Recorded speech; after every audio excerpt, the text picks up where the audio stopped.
Azərbaycan ordusunun Laçın şəhəri, Zabux və Sus kəndlərinə yerləşməsi ölkəmizin əsas gündəmi olaraq qalır. Çünki bu nəinki hərbi, eləcə də silsilə xarakter daşıyan növbəti siyasi bir qələbədir. Ekspertlər hesab edirlər ki, münaqişə dövründə hər vəclə Laçın dəhlizi ilə bağlı xüsusi imtiyaz qoparmağa çalışan qarşı tərəfin bütün planları məhv olub.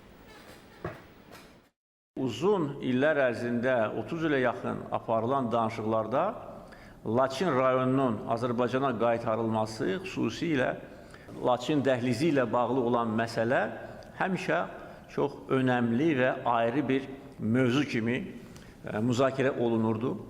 Ermənistan tərəfi ümumiyyətcə hesab edirdi ki, bütün Laçın rayonu onlara dəhliz kimi verilməlidir.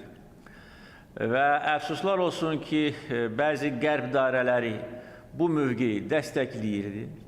Və bu da Ermənistanın mövqeyini də barışmaz edirdi və demək olar ki, düşmən tamamilə azğınlaşmışdır. Hələ münaqişədən əvvəl Laçının o vaxtki Dağlıq Qarabağ Muxtar Vilayətinin tərkibinə daxil edilməsinə çalışan Ermənistan buna nail ola bilməmişdi.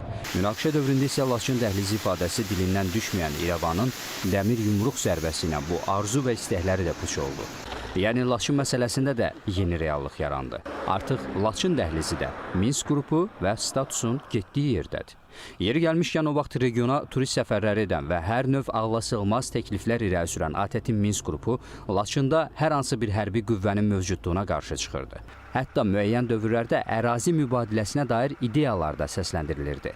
Bütün bunlara baxmayaraq proseslər məhz Azərbaycanın maraqlarına uyğun inkişaf etdi. 1997-ci ildə Minsk qrupu Laçın dəhlizinin Azərbaycan tərəfindən ATƏT-ə arendaya icarəyə verilməsini istəyirdi və Dağlıq Qarabağdakı separatçılarla ATƏT-in özünün gələcəyi ordunun məhz Laçın koridorundakı təhlükəsizliyə baxacağına və zəmanət verəcəyini qeyd edirdi. Amma cənab prezident İlham Əliyev bütün bunları darmadağın etdi. Biz həm Laçın şəhərinə qayıtdıq, həm Laçın dəhlizini dəyişdik.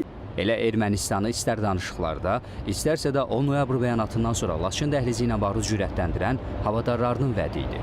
Xüsusilə Qərb dövlətləri bu məsələdə həssaslığı ilə seçilirdi və bu himayədarlığın hansı ağır nəticələrə gətirib çıxardığı göründü.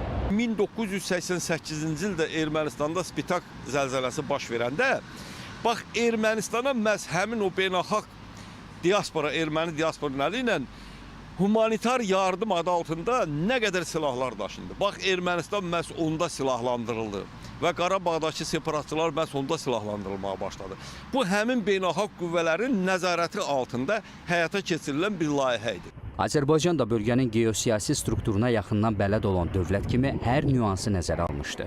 Beləliklə, Azərbaycan böyük dövlətlərin təlqin etdiyi absurd cızmaqaraya baxmayaraq öz istəyinə nail oldu. Hər şey onu göstərdi ki, regionun lider dövləti hər qarış torpağında suverenliyini möhkəmləndirmək qüdrətindədir və dünya bu reallığı qəbul etməyə məhkumdur.